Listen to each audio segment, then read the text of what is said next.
Hello everybody, this is a British Antarctic survey talk about emperor penguin superbird, the 6 superpowers unique to emperor penguins that allow them to survive the harshest environment on Earth. My name is Dr. Peter Fretwell and I work at the British Antarctic Survey in the mapping department where I map lots of things. Over the last 10 years, one of my main projects has been to study and map the locations of emperor penguins using satellites and satellite imagery from out in space. I've been to Antarctica 4 times in my career as an Antarctic scientist. Most of my time I live in Cambridge and work there, but I've spent maybe about 6 months on the ice in Antarctica. Some of it's been spent at a research station like our Huddle station here on the left. I've been on many ships like our research ship, the James Clark Ross here in the centre. But my favourite is being out in the wilderness itself, in a tent deep in the interior of Antarctica, in what we call deep field, which gives you a real different perspective on what it's like to live in Antarctica. Along the way on my field work, I've met many types of Antarctic wildlife. Most of the photos in this presentation are from my visits to penguin colonies when I've been out in the field. Now this talk is going to be about one of the best known animals in Antarctica, the emperor penguin, and how it has adapted to the extreme environment in which it lives, and how we find, monitor and study this unique species by tracking them from space using satellites. The emperor penguin is the largest of the penguin species. Adults stand up to about 1.2 meters tall. That's 4 feet. So as old as maybe a 7-year-old child. And they can weigh as much as 40 kilograms. That's as much as a 12-year-old child. So they're really quite tall, heavy birds at some stage. Much bigger than the other Antarctic penguins like the chinstraps, gentoo and adalies, and bigger, quite a lot bigger even than the king penguins, which are their closest relatives. They also, as well as being the largest penguin, they live further south on average than any other penguin. And they live around the icy coastline, the shores around Antarctica, the only place they live, which is the coldest place on Earth.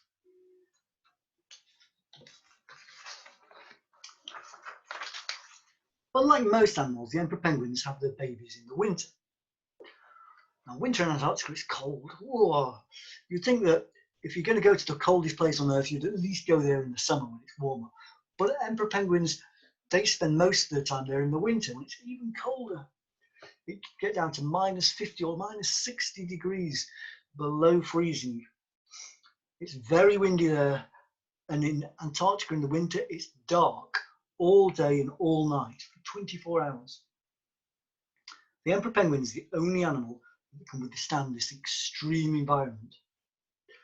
And to do this, they have special abilities that no other bird has. They have superpowers, or as the scientists like to say, unique adaptations to their environment. But I quite like the idea of superpowers. Over millions of years, this penguin has adapted and evolved to suit its habitat and its environment, to enable it to survive in some of the most extreme conditions on Earth. So let's talk a little bit about these special adaptations and about the bird itself and its very unusual lifestyle. The adults turn up at their homes, which for penguins are called colonies, in the autumn. Now, in Antarctica, the seasons are reversed. So the autumn for the penguins is about April time. March, April, May. They turn up about April time. They'll come to these colonies and they'll spend quite a long period of time here, up to 9 months at this place, raising their little babies and chicks. Each colony is in a particular location, and each colony is usually thousands of penguins resting in it. Now, the interesting thing about these locations is that they're not on land at all. They're actually located on the frozen sea. Each winter in Antarctica, as the weather gets colder in the autumn, it gets so cold that the sea around the coastline freezes. And this is where the emperors make their homes. In fact, the emperor is the only bird that doesn't breed on land itself.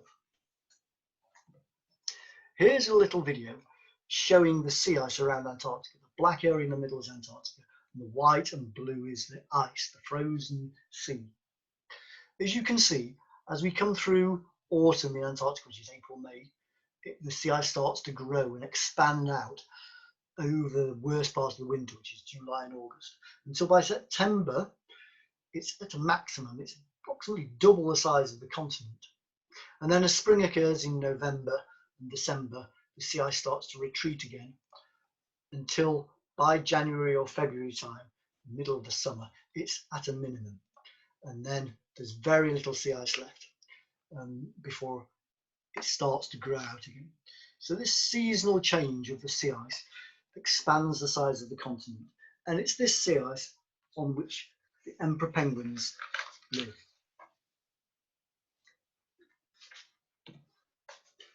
Now the sea ice is just frozen sea, and it's never very thick, only usually a few meters. But it can be up to about 5 or 6 feet, so maybe 1.5 meters or so out of the sea. And the emperor penguin's got to get onto the top of this sea ice, this layer, and it has to jump out. That's quite a big jump for an emperor penguin, actually, often higher than its own height itself.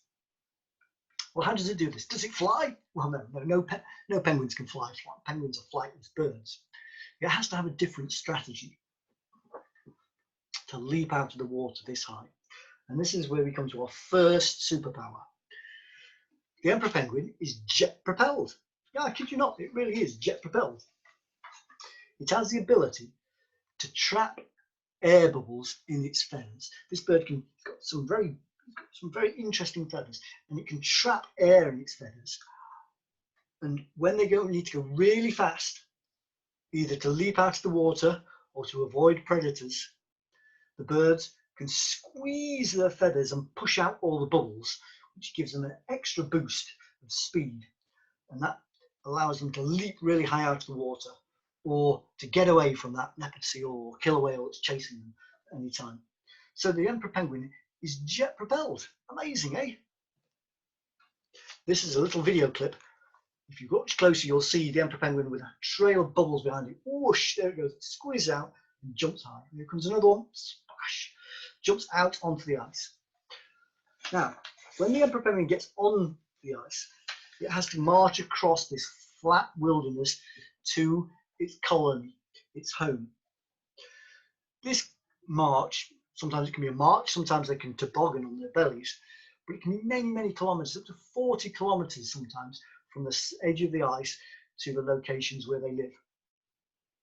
When they get there, they'll pair up, mum and dad, and in early winter, the female will give birth to a single egg. She only ever gives birth to one precious egg each year, and when she actually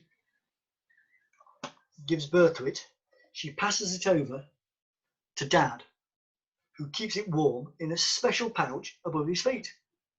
An egg pouch, the second of our superpowers.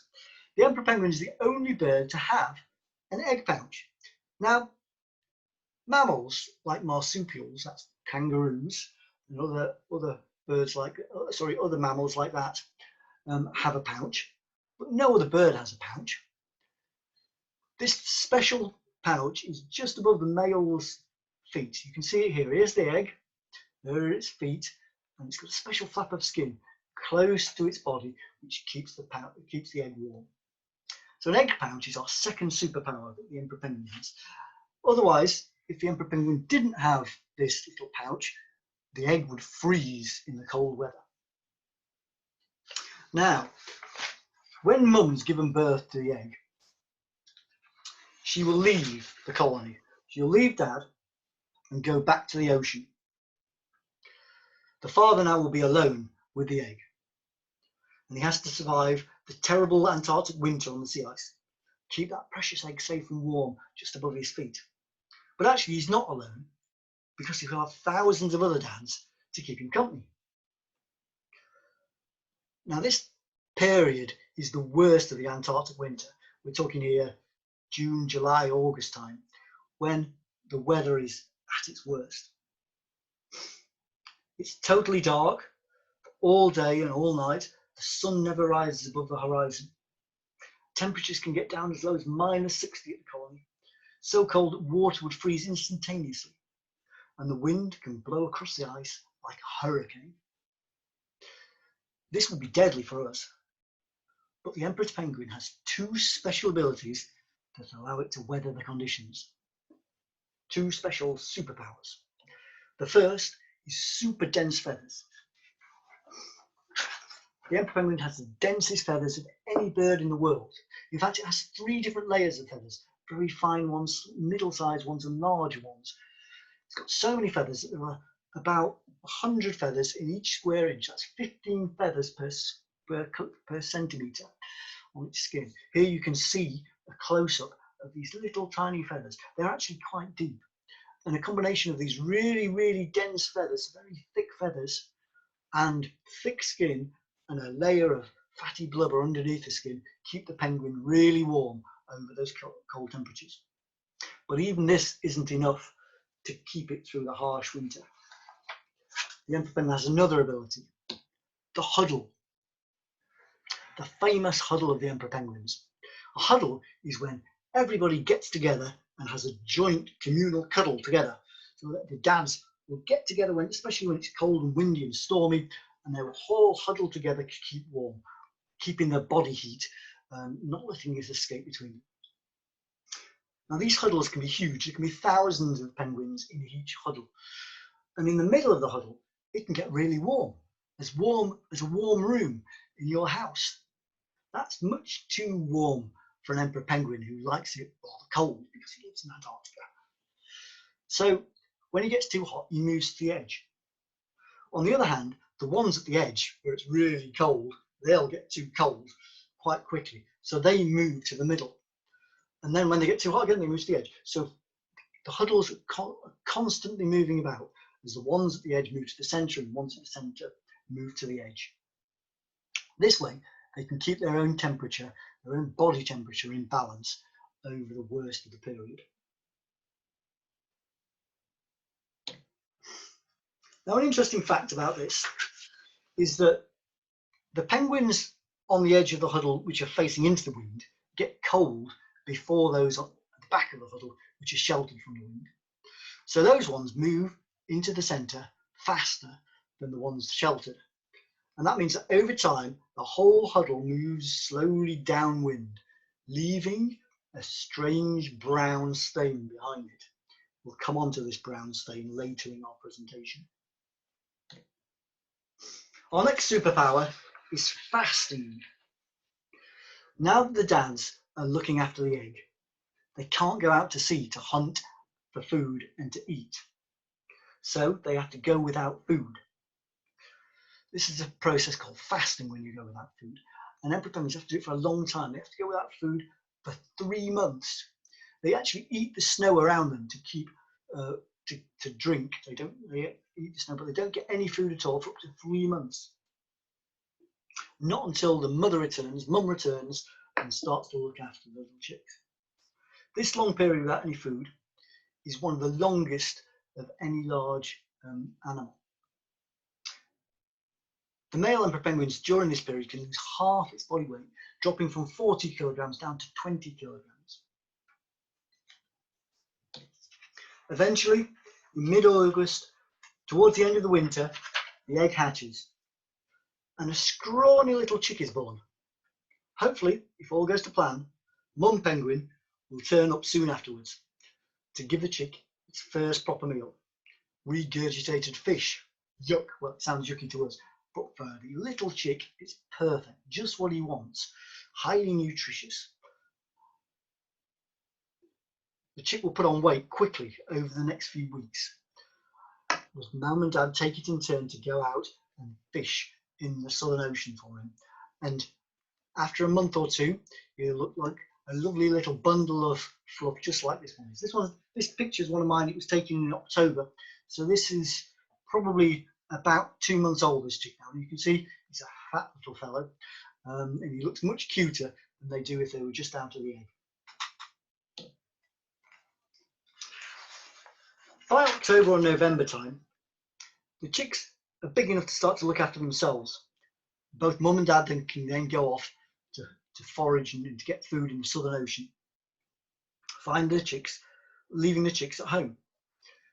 Young penguins often huddle together or group together in creches, a little bit like kindergarten or preschool for the penguins, which sometimes they're looked after by an older adult. Meanwhile, out at sea, mums and dads are busy finding food, fishing and looking for other things to eat. The emperors live on a mixed diet of fish, squid and krill, which is a small shrimp-like organism which is very plentiful in the Southern Ocean. And to do this, they often dive really deep, sometimes right to the bottom of the seas surrounding the coast, to chase their prey. In fact, this brings us to our last superpower, deep diving.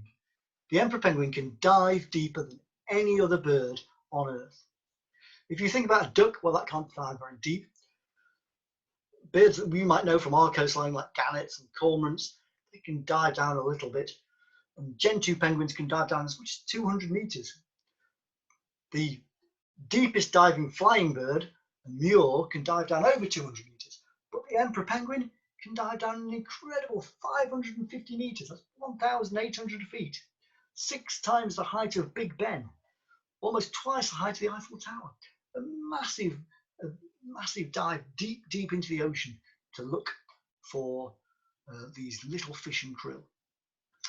And it can dive for over 20 minutes at a single go. So that's our last superpower, deep diving.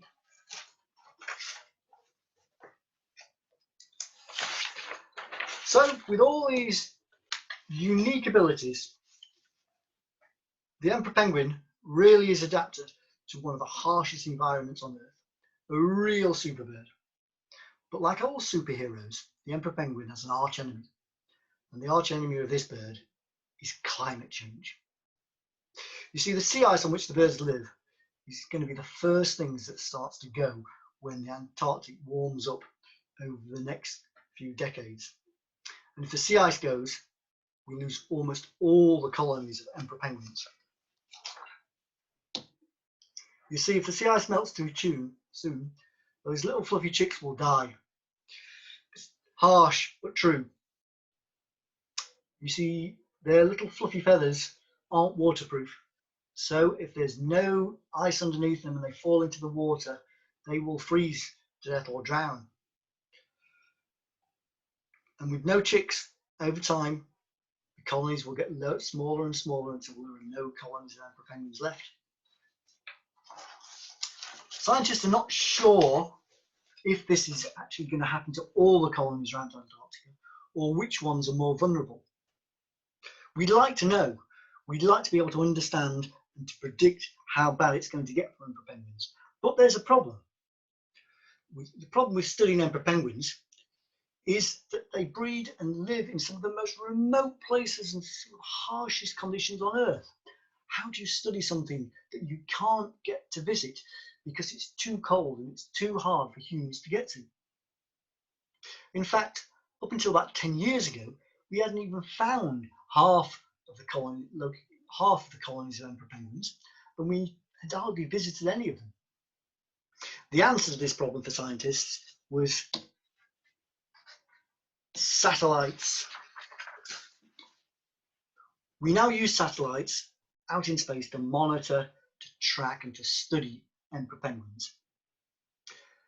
These satellites fly around the world, and some of them take photos of what we can see on the ground below them. The satellites that we use are about 700 kilometers 700 kilometers out above our heads, out in space, orbiting around the Earth. But even though they're 700 kilometers high, the actual quality of the images they take is staggering.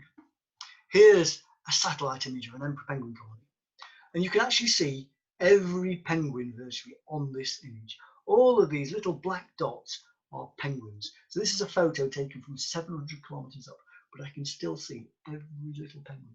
In fact, I can almost make out that the white ones are chicks and the black ones is a black one, and here's a black one, and the black ones are the adults. We also mentioned earlier that sometimes the snow around the emperor penguin is quite dirty. This is actually their poo. You see, if you stay in one place for 9 months of the year and only move around a little bit, you can eat there and you do all your business there, the snow around you gets quite dirty. So around most emperor penguin colonies is a brownish tint of the snow. This is actually quite useful for us scientists because there's nothing else on the sea ice, on the ice itself, which is that reddy brown colour. So we can use it to quickly identify the locations of emperor penguin colonies. Here's the colony itself, the black mark in the middle. This is zoomed out quite a long way.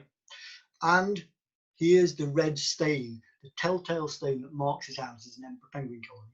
The colony has moved from here and has drifted downwind. So we use these red stains to identify where the emperor penguin colonies are. And we can track all the way around the coastline of Antarctica using satellite images to find the stains and the penguins themselves. Once we've found the penguins, we can zoom in and count them. We do this every year to most penguin colonies nowadays. Here you can see every single penguin. Now there are thousands of penguins at each colony, so you don't want to do this yourself. It take you a long time for each person to count all these little dots. So what we do is we get the computer to count it for us. There's an automated routine that we use, artificial intelligence, to go and count the actual penguins. We tell the computer what a penguin looks like, and it goes and counts it for us. And by doing this, we've been able to count virtually all the penguins on Earth using this technology, satellites and automated analysis. This is a map of Antarctica, and the dots on it show the locations of all the emperor penguin colonies. The green ones were the ones found before we started using satellites, and the red ones have been found by us using satellites themselves. In fact, me and a few colleagues here at BASS have found almost half of all the world's emperor penguins using satellite images. And now we track them every year. We track about 50 of these 60 colonies every year using these satellites to see how they're doing and to see how they're getting on. Some of them are doing okay, some of them starting to show some signs of weakness due to climate change. But it's a little bit too early to tell at the moment how they're going to do in the long run. We're trying to work that out. So I'd just like to say thank you for listening. I hope you've enjoyed this talk, and I hope you've been inspired by the emperor penguin, its unique abilities and its superpowers. Thank you very much.